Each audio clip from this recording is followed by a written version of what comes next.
Prime Minister Harris leaves tomorrow for New York, where we are at the moment attempting to confirm a meeting with Secretary General on Monday. I am making arrangements to travel to join him in New York. I travel tomorrow, if all the confirmations come in. Not tomorrow, I travel on Sunday. He travels tomorrow, I travel on Sunday. And we get to New York, and we will have the requisite meetings with those who we are to speak to in this situation.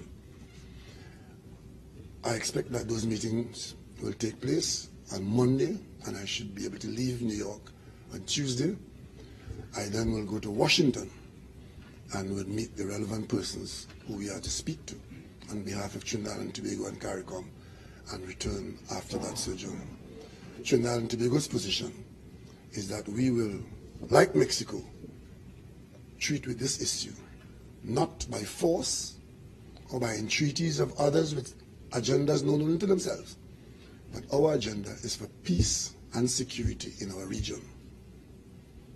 And if Venezuela is the target, Trinidad and Tobago is, if not in, very close to the bullseye. We have never taken the position of bringing about regime change of governments that we don't like. Unless, of course, such people in such government engage in acts of genocide, like Rwanda and like happened in the Balkans.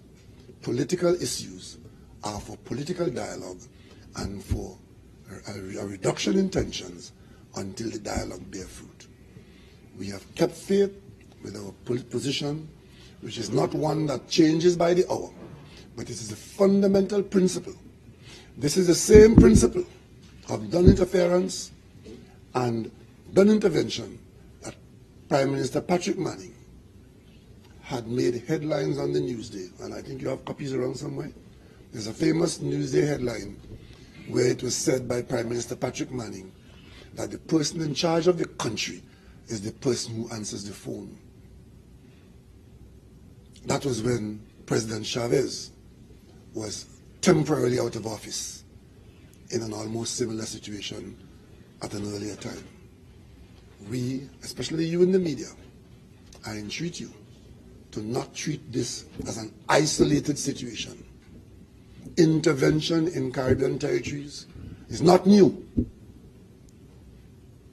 And for those who have limited access to history and short-sighted agendas like the statement you heard in our parliament today, where our opposition is taking sides in this issue in support of someone they hardly know, and on what authority he's going to come into office.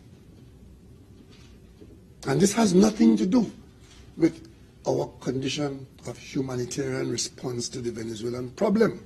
That's a separate issue, which we're handling separately.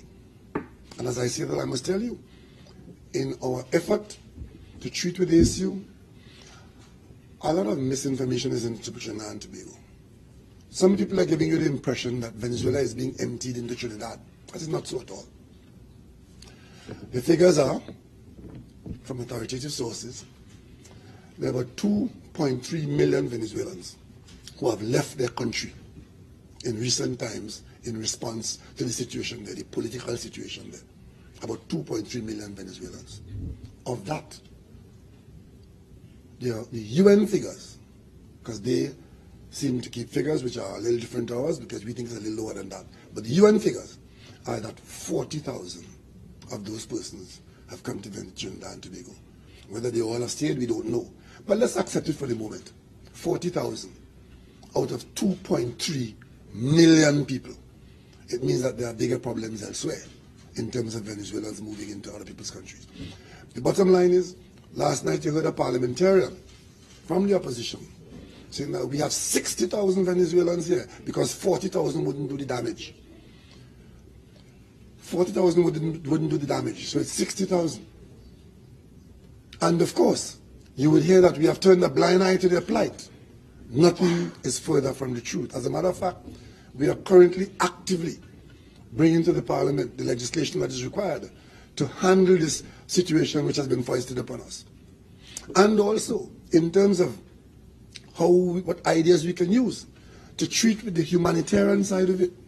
Only recently, I had a meeting with the Archbishop, and we have agreed that the government will, and the government is pursuing this decision, to provide some kind of identification card for the persons who are here amongst us as persons who have come to us from the situation in Venezuela, so that such persons with that identification and with the legislation that's going to come will be protected from exploitation within our borders. That was the outcome of the meeting that we discussed with the Archbishop, whose subordinates at Living Water are in the forefront of providing humanitarian support for those persons who have come here. So, ladies and gentlemen, I want to give you the assurance that diplomacy is not about who shouts the loudest. Diplomacy is not about who is the strongest. Diplomacy is who keeps the wisest head. And your country, Trinidad and Tobago, we are in a position to ensure that we protect all the interests of the people of Trinidad and Tobago. And our sovereignty is not for sale, and it is not to be conscripted for political purposes, for momentary gain. And that is why, on this matter, we make it clear to all and sundry, it is not for the people of Trinidad and Tobago to bring about regime change in Venezuela to determine who runs Venezuela.